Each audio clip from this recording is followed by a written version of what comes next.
On vous souhaite la bienvenue à ericlatour.com. On aborde aujourd'hui les impacts dans le monde de la culture, notamment auprès des artistes. On rejoint dans quelques instants Valérie Lahaye, qui va nous réserver une petite surprise à la fin, un petit moment de détente à l'approche du congé pascal. Mais d'abord, parlons des impacts au niveau des salles de spectacle avec Guy Boulanger de la SPEC.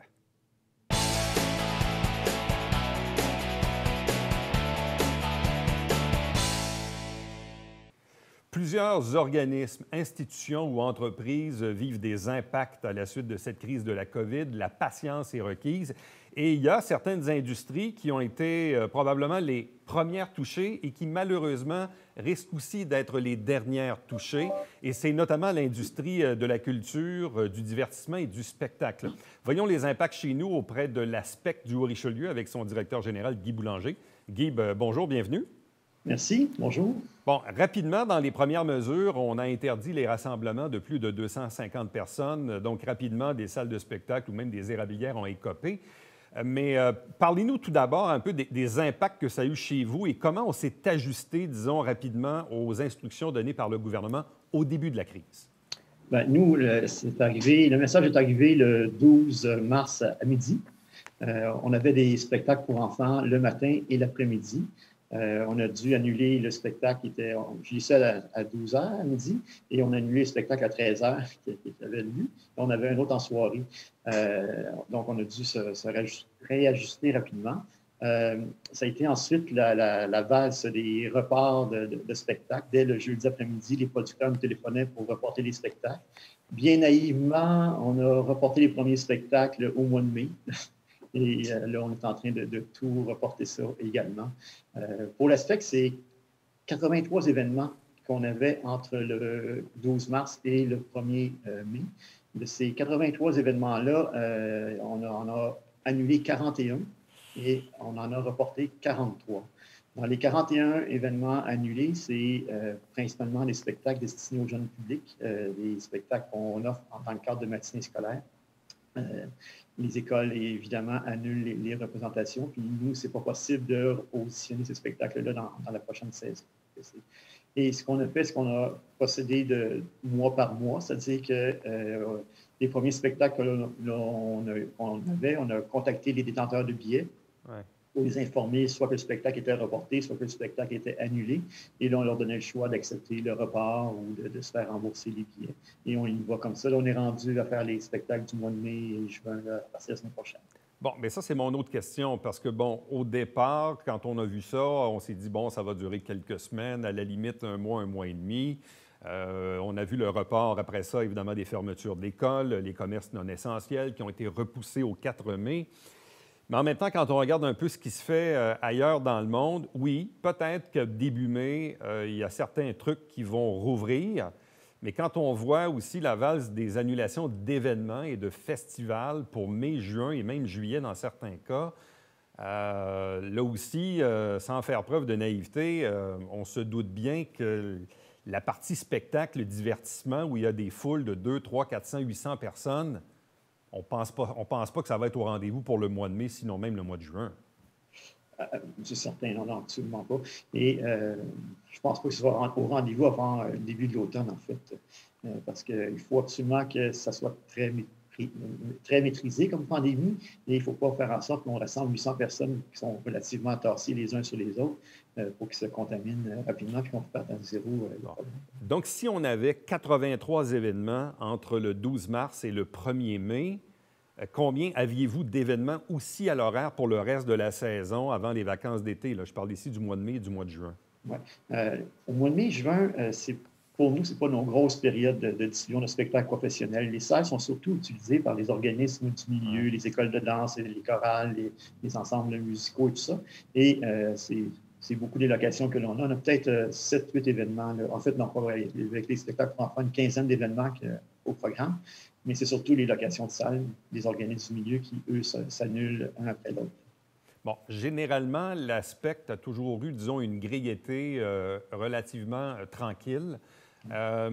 Si parfois le gouvernement vous donnait l'autorisation de rouvrir les salles de spectacle, je ne sais pas moi, à partir du 1er juillet, Est-ce que ça serait tentant pour vous de programmer quelques spectacles juillet-août ou, si vous préférez, vous concentrer davantage sur une grille qui pourrait recommencer quelque part au 1er septembre? Bon, on avait déjà des spectacles de prévus au mois de juillet, au début du mois de juillet. Dans les premiers temps qu'on a reporté des spectacles, on en a reporté également au mois de juillet et au mois d'août. Maintenant, est-ce qu'ils vont avoir lieu? C'est une autre histoire. C'est quoi les impacts financiers sur un organisme comme le vôtre? Parce que l'Aspect, c'est une société de promotion d'événements culturels. C'est un organisme à but non lucratif qui gère évidemment les salles de spectacle de Saint-Jean, incluant celle de Chambly maintenant. C'est quoi, à court terme, les impacts financiers sur une organisation comme la vôtre? Bien, c'est énorme parce que juste en revenu de billetterie, on parle d'une perte de 600 000 en termes de location de salle, c'est une perte de 200 000 et là, on ajoute je dirais, les revenus auxiliaires qui sont les revenus de bar, les revenus de billetterie, tout ça. On est rendu à un autre 100 000 de plus. Donc, on s'approche du million de dollars de pertes facilement. Là. Pas loin, oui. Bon, dans certains cas, évidemment, on peut reporter des spectacles, mais encore là, je veux dire, votre grille automne est généralement aussi assez bien remplie. Donc, est-ce qu'on peut ajouter davantage de spectacles durant l'automne? Est-ce que c'est une option de récupérer, peut-être pas en tout, mais disons en partie, certains spectacles? C'est ça, on a reporté quelques spectacles à l'automne, effectivement. C'est certain qu'on surcharge la programmation pour la prochaine saison. Bon, les spectacles qu'on a reportés, c'est des spectacles que les billets étaient vendus. Les salles étaient généralement pleines et on souhaite que les gens nous accompagnent dans ce changement-là. Mais quelqu'un qui va voir un spectacle au mois d'avril peut avoir le goût d'aller voir un spectacle après ça au mois de septembre, octobre, novembre. Là, s'il va voir un spectacle, le spectacle qu'il devait voir au mois d'avril, il va le voir à l'automne. Il ne va peut-être pas revenir une deuxième fois à l'automne. En tant que diffuseur, aviez-vous quand même malgré tout des obligations contractuelles, ce qui fait que même si vous annulez des trucs, vous n'avez pas le choix quand même de débourser un certain nombre de sous? Est-ce qu'il y a des obligations contractuelles ou si, de par la force de la loi et des annulations et des instructions gouvernementales, au moins là-dessus, on n'est pas trop mal? Il y a, dans les contrats, il y a toujours la possibilité d'annuler pour cas de force majeure. Okay. Dans ces cas de force majeure-là, c'est toujours écrit pandémie. On trouve ça toujours très drôle, mais donc c'est des reports, des annulations pour cas de cas de force majeure, donc il n'y a pas d'obligation. Un organisme comme le vôtre peut-il se qualifier dans l'un des nombreux programmes émis par les gouvernements du Canada et du Québec pour amoindrir les pertes? Ouais. En fait, c'est surtout le programme de subvention salariale qui rembourse 75 des salaires. On a subi une perte de 30 par rapport à notre mois de mars 2019. Donc, ce qu'on a fait, c'est qu'on a gardé en poste tous les employés, je dirais, permanents, ça veut dire le personnel de bureau et 5 techniciens qui étaient rémunérés à presque temps plein chacun, qu'on a pu les garder. Mais c'est quand même une des pertes importantes parce qu'il y a les gens qui travaillent font du télétravail. Et il y en a d'autres qui ne peuvent pas faire de télétravail. Comme les techniciens, on ne peut pas faire de télétravail. Donc, ça, c'est des salaires que l'on verse sans avoir de retour, si on veut. Mais c'est pour aider quand même les travailleurs. Dans votre cas à vous, avez-vous mis quelques employés au chômage? Bien, en fait, tous les techniciens occasionnels, tout le personnel de salle, puis on a réengagé les 5 techniciens qu'on avait mis au chômage au départ, et parce qu'il y avait à cause du programme de création de subvention salariale. Comment l'Aspect va-t-elle se relever d'une telle crise? Là, on voit un peu le topo, le contexte, les programmes, subventions mises à pied dans certains cas, perte de revenus quand même nette aussi. L'Aspect est quand même un organisme qui existe depuis très, très, très, très longtemps, une organisation assez solide. Comment l'Aspect va-t-elle se sortir de ça? Bien, tout dépend de combien de temps ça va durer. Je dirais qu'on est capable de nous rendre jusqu'à l'automne. Ouais. Après ça, il va y avoir des décisions importantes à prendre en termes de fonctionnement. Parce qu'on ne pourra pas soutenir même le 25 des subventions salariales qu'on doit débourser. On ne sera plus en mesure de le faire. Mais pour se rendre jusque-là, ça se fait. L'Aspect est en très bonne santé financière et tout ça. On est capable d'absorber certaines pertes. pas indéfiniment. Oui, non pas indéfiniment. Et au sens plus large, Guy, évidemment, tu connais bien le monde du divertissement, de la culture, de la diffusion. Bon, nous, on s'en sort pas trop mal ici, mais quand tu connais évidemment tes collègues des autres salles, ceux qui produisent également des événements dont plusieurs sont annulés, notamment à Montréal, le jazz, l'humour, là, on a annulé la F1, les francopholies, etc. Ça sera quoi l'impact sur le monde de la culture et du divertissement, cette crise-là? Mais c'est majeur en termes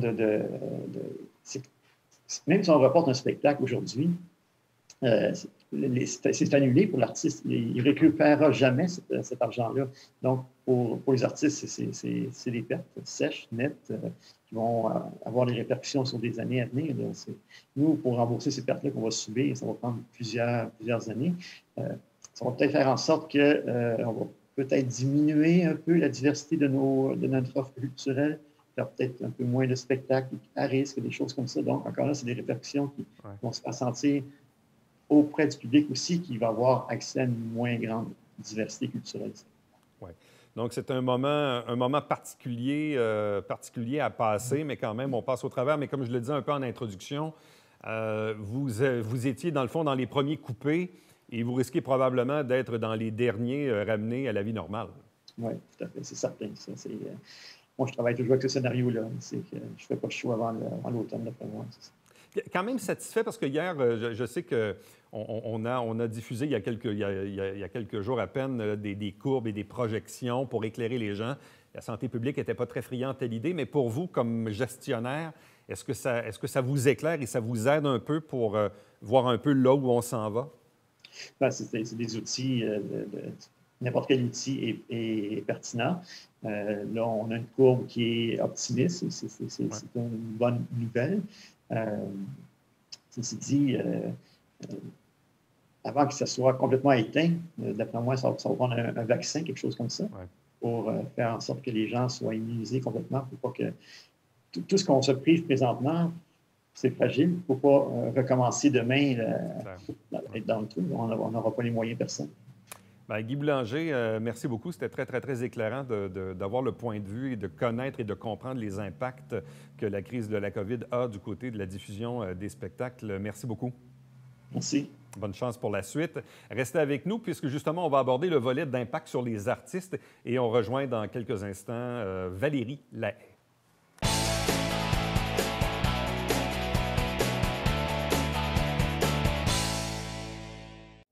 Mesdames et messieurs, bonjour et bienvenue à la Justice entre nous. Mon nom est Serge.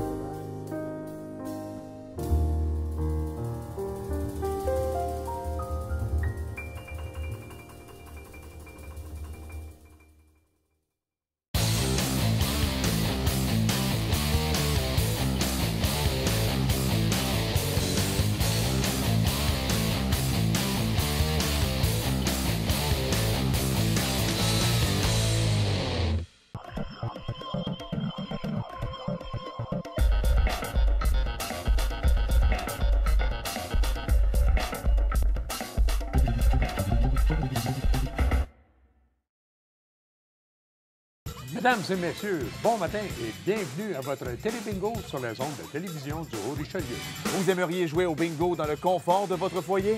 C'est possible. Tous les dimanches matins, 9h30, à la télévision du Haut-Richelieu, maintenant en haute définition au 609. C'est 4 000 $ en prix à chaque semaine. Pour vous procurer les livrets du télébingo, c'est facile. Consultez la liste de nos 30 dépositaires au www.tvhr9.com.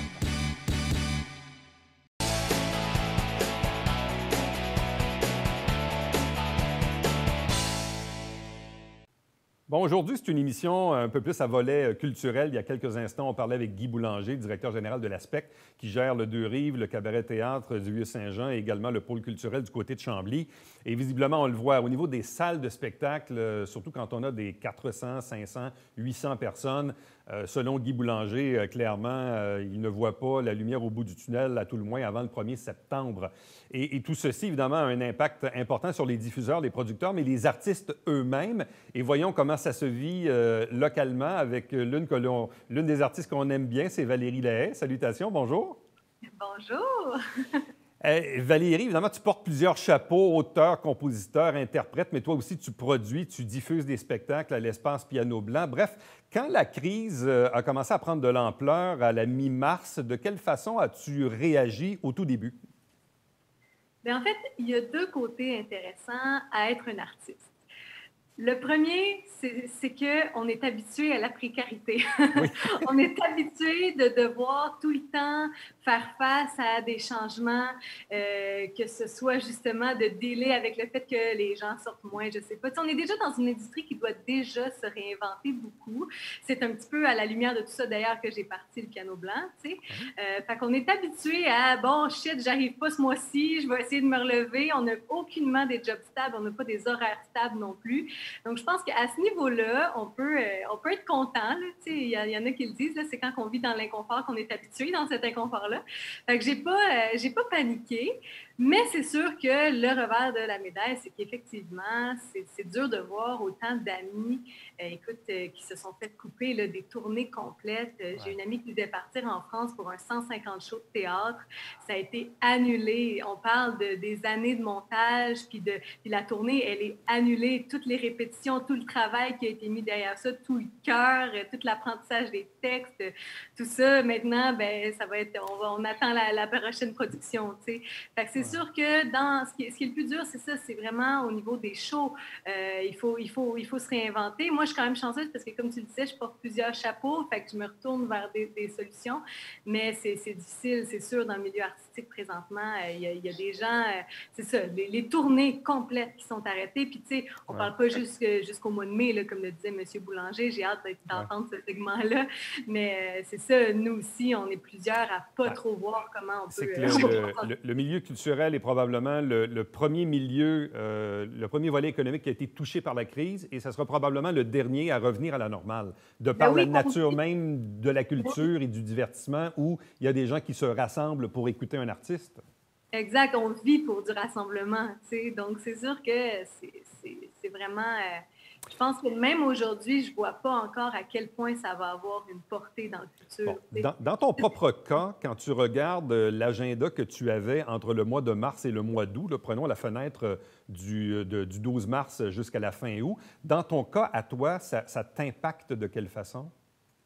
Bien, c'est sûr que c'est ça. Tout ce qui est concert, événements, moi, je joue aussi beaucoup dans des événements corporatifs. Fait que, ça peut être des rassemblements de justement 500 personnes qui ont un souper, puis moi, je fais du piano aussi là-dedans. Il y a différents volets, mais tout ce qui est live a été annulé, où il y a eu des espèces de contrats signés avec des clauses d'annulation sans frais, puis ce genre de trucs-là. Fait que c'est sûr que, bon, au niveau du mois de mars, là, au début, tout ça, moi, j'étais vraiment dans la gestion des contrats, puis contacter tous les producteurs, tout ça.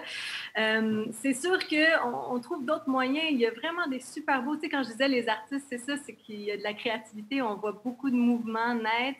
On voit vraiment des artistes qui diffusent sur le web. Il y a des nouvelles plateformes aussi. Je vois passer des projets pour du numérique. Le numérique était quand même en croissance, évidemment, parce que les salles et les diffuseurs allaient encore plus loin là-dedans. Fait que c'est ça. C'est sûr qu'au niveau des shows, pour moi, en ce moment, tout est stand-by. J'organise aussi à chaque année depuis 5 ans un camp d'été musical. Les camps d'été aussi, c'est stand-by présentement.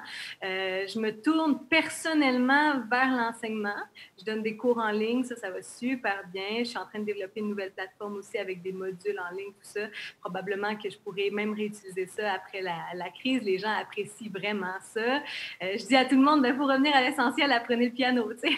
Mais d'ailleurs, sur ce volet-là, parce qu'évidemment, c'est pas d'hier que tu enseignes le piano, mais corrige-moi, mais normalement, je pense que tu allais à domicile ou dans une école de musique pour physiquement enseigner le piano, normalement? Oui, c'est ça. En fait, moi, j'enseigne à l'école où j'ai grandi, donc à l'école de musique Jocelyne-Laberge sur Jacques-Cartier puis sur Bernier à Saint-Luc. Puis nous, jour 1, Brigitte et moi, on se rencontrait. Je disais, OK, là, on y va, all-in, en ligne. Donc, l'école, c'est 100% remise sur ses pattes en genre 2 jours. On est vraiment content de ça. Mais effectivement, normalement, c'est sûr que je vois les élèves là, en vrai. On joue sur le même piano à ce moment-là. Je les coach vraiment en vrai. Par contre, on est content du résultat en ligne. C'est vraiment le fun. C'est sûr que ça prend une bonne connexion Internet. Ouais. Mais tu sais, les élèves, avec le temps, ont trouvé le moyen d'organiser organisé leur téléphone pour que je vois bien leurs mains. J'ai les partitions chez moi, ils ont leurs partitions chez eux. Donc, on suit en même temps sur les cahiers. C'est une méthode d'enseignement, c'est assez drôle parce qu'au lieu de faire un exemple physique, ben là, tu dis, OK, deuxième doigt, deuxième mesure. Puis là, c'est comme une... Tu sais, faut que les élèves comprennent, mais il y a même des côtés positifs à tout ça, dans le sens où là, ils savent c'est quoi un temps puis une mesure parce que sinon, ils ne peuvent pas suivre avec moi. Tu sais? Donc, il y a vraiment des effets quand même positifs à tout ça. Puis j'essaie vraiment de concentrer mon cerveau sur le côté positif. Mais en même temps, ça a quand même certains bénéfices. Bon, le premier, c'est qu'on maintient une certaine forme d'activité économique. On n'arrête pas aussi d'enseigner parce que quelqu'un qui est en apprentissage, si on arrête abruptement de lui donner des cours pendant quelques semaines, voire quelques mois, il va avoir du rattrapage. En même temps, toi, ça te tient occupé aussi. Bref, il y a quand même des bénéfices à être capable de continuer d'enseigner, même si on le fait via un système de vidéoconférence. Oui, et puis sans compter le fait que les enfants ont plus de temps que jamais pour pratiquer. On est content, là. Sérieusement, ils font des progrès fulgurants. C'est sûr que, bon, on le voit, là, dans tous les milieux, il y a comme deux types d'humains. Il y a des gens qui ont plus de difficultés à être productifs et tout ça, puis je juge aucunement ça. Là, je suis en train de dire ça, mais j'ai justement fait un gros statement au début de la crise sur la productivité, genre revenons-en, là, on a le droit de prendre un break. Mais il y a quand même des gens qui profitent de ça pour faire pratiquer les enfants, faire des concerts avec les enfants. C'est vraiment, ça devient une activité familiale. La grande sœur monte à petite sœur parce que la petite sœur, elle voudrait faire quelque chose elle aussi de ses journées. Il y a vraiment quelque chose de super beau. J'ai des élèves, ça vaudrait la peine de prendre des vidéos là, qui ils chantent en famille les pièces de Bach, puis c'est vraiment drôle. Fait que c'est bien à ce niveau-là. Souvent, les artistes, hein, c'est un peu l'âme d'une société. Puis, justement, c'est quoi le regard que tu as sur ce qui se passe en ce moment? C'est mondial, ça touche tous les pays, tous les peuples, riches ou pauvres. On est tous pris un peu là-dedans. Dans une vie où on était habitué avec la mondialisation, où tout allait vite, et fort heureusement, on a des bons moyens de communication maintenant, ce qu'on n'aurait peut-être pas eu il y a une trentaine d'années dans un cas similaire. Mais quel est le regard que tu poses sur ce qu'on vit humainement en ce moment?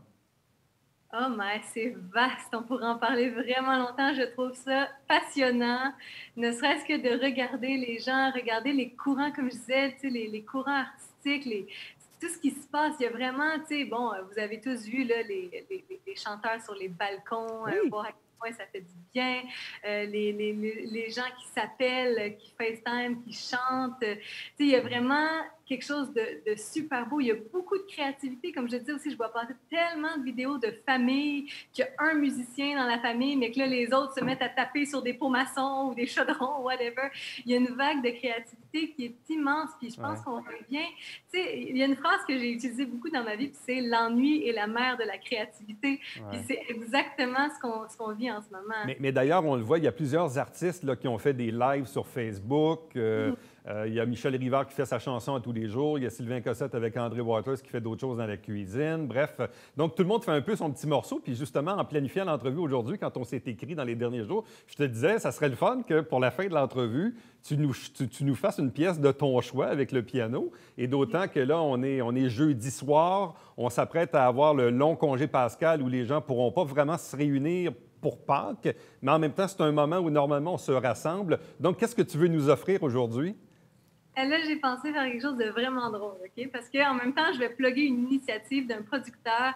C'est un gars qui s'appelle Simon, qui est propriétaire de Taxi Promo, en fait. Je ne sais pas si tu as vu passer ça sur Facebook. C'est le défi Taxi Promo. Ça a vraiment parti avec quelques artistes qui en ont tagué d'autres. Puis ça a fait comme une chaîne de chansons. En fait, le défi, c'était je te nomme une année, puis l'autre personne devait te donner un choix de 3 chansons que tu devais apprendre en 24 à 48 heures. Moi, j'ai fait l'erreur de prendre 1992, l'année de ma naissance, donc vous pouvez faire le calcul. Et là, on m'a donné comme défi d'apprendre une tune de Léandre. Hein, OK. Tu te souviens de Léandre? Oui, ben oui, je l'ai fait jouer à la radio, moi. Ouais. C'est ça. Fait que là, tu vas sûrement connaître cette chanson-là. Ouais. Puis, moi, je ne la connaissais pas, mais le texte est tellement à propos, c'est prendre le temps. Fait que là, j'ai pensé vous faire un petit extrait. On t'écoute. Je ne sais pas du tout de comment ça va sonner. J'ai le piano en dessous de moi. Bon, ben vas-y, on t'écoute, ma chère. Alors, je vais mettre mon petit texte. Là, je ne l'ai quand même pas appris par cœur.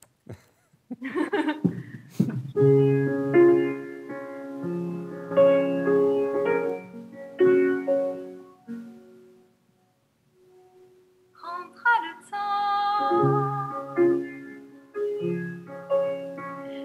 offrir le plaisir, sentir à nouveau comme on est bien dans sa peau, prendre le temps, pendant qu'il est encore temps. Le temps, lui, n'attend guère, souvent ne lègue que poussière. Pour ces gestes qu'on n'ose plus poser, pour afficher ses couleurs, les pensées qu'on n'ose plus révéler, qui se meurent dans un coin du cœur. On se démène les semaines pour un système qui nous mène loin des je t'aime. Prendra le temps.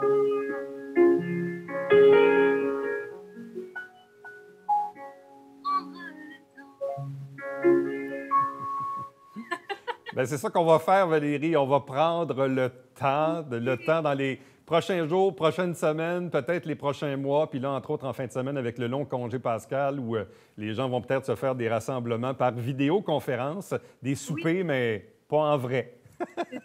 C'est sûr qu'il va en avoir plein. Puis, tu sais, vous irez voir ça, là, le petit hashtag Défi Taxi Promo. Puis, il y a plein de choses. Il y a plein de moyens d'être créatif présentement. Tu sais, il y a plein d'ateliers, tu le disais, là, avant l'entrevue. Je pense qu'on parlait de ta blonde qui faisait des cours au gym en ligne. Moi aussi, je fais ça. Je prends des cours de cuisine sur Instagram. Moi, je donne des ateliers de bien-être par la voix. Si vous voulez respirer avec moi, c'est gratuit. Sur ma page Facebook, le dimanche soir à 20h, on respire, on fait des sons, on imagine qu'on est ensemble. Il y a plein de choses. Je pense qu'on va s'en sortir. Il faut arrêter de penser à la noirceur et à tout ça. Je pense qu'on est vraiment chanceux. On réapprend à être patient. Ben oui, peut-être mettez des petits trucs dans vos affaires. Un gros merci, ma chère, puis bonne chance à toi, bonne continuité. Ben, merci à toi pour ce beau petit moment. Ça me fait plaisir de te voir. Merci. Reste avec nous. Au retour, le mot de la fin.